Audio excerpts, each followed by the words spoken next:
Canada, eh? COMC is a great option for a lot of sellers who like to sell their low-end cards and don't want to deal with the hassle of shipping every single one of them. However, over the past few years, COMC has raised their prices and people are beginning to wonder, is it still worth it? If you're a new seller or just want more information on COMC, this is the video for you. I'm going to do a full breakdown of all their fees and give you a financial breakdown of one of my recent shipments, just to give you an idea of the types of fees you can expect to face. Hey everyone, it's the Canadian Card Collector here, and here are some of the fees that you could expect to see on COMC.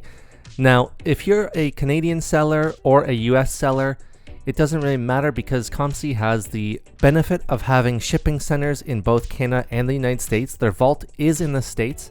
However, that is more on the buyer side. If you want to ship a whole bunch of cards home, then you will pay a customs fee. But if you are selling, you have the benefit of not having to ship to the States, which is nice. So the fee will obviously depend on the size of your box, what you want to send them, and I will show you the last fee that I paid from Ontario. Next, the listing fees. This is a big one. There are 3 ways you could submit your cards: by Elite, Select, or Standard. When it comes to the low end, Standard is your best option. They have a 16-week turnaround time. However, I found that they often list within a couple of months at most. That does vary. Essentially, you pay 65 US cents if you want to submit a raw card and $1.25 per item if it's graded, $3.50 for oversized, for standard, and then the minimum fee there is $65. So if you want to submit cards, you need to submit at least 100 standard ungraded cards for that. You can also do graded, but again, that minimum fee still applies. I'm not going to get into every single one of these line items and how to submit a shipment. If you want me to do a video on that and the exact way to ship there, I could do that as well. Let me know down in the comments. But those are the main listing fees. For selling fees, it is 5% of a sale, no matter how much you sell it for. This is for non-auctions. And then there's a 10% withdrawal fee. So I have the benefit of selling cards for the purpose of buying others. However, if I do want to withdraw, I will have to pay that 10% fee. So that is something to consider as well.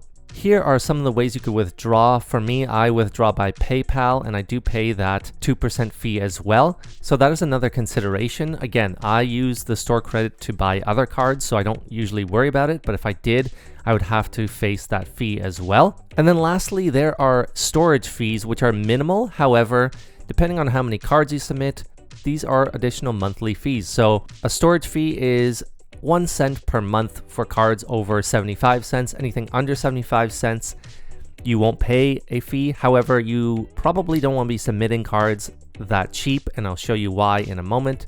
As you could guess, with that minimum card fee, it really doesn't make any sense to do so.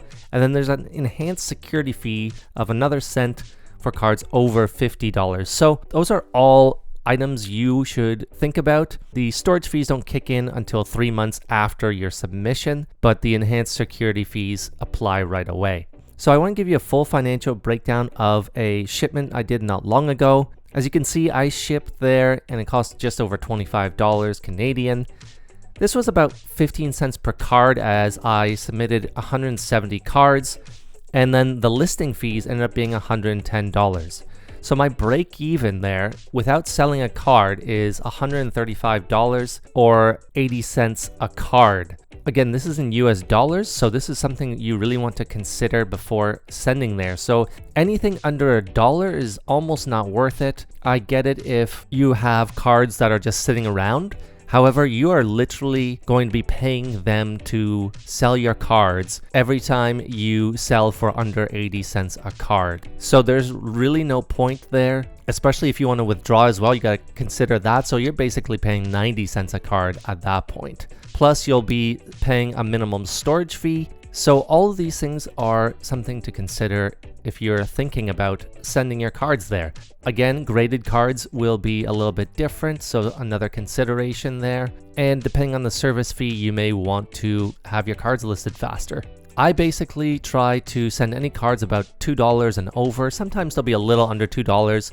If I could make about 75 cents on any of those cards, I will. Again, these are going to be my very lowest end cards, and I will only do that if I have a considerable shipment as well. Otherwise, I will not be sending them over. You can always look on COMC to see how much your cards are selling for. They have a helpful little history there, but this is totally up to you. And again, think about that break-even cost for each of your cards, no matter how many you're sending. Let me know down in the comments if you use COMC, if you found this video helpful. I am always willing to provide breakdowns of the types of fees that you face for any platform. I know I will still use this, but I have changed what types of cards I send in at this point. Basically, any of your base cards are oftentimes not worth it. Anyway, I will see you all next time. Thanks for watching.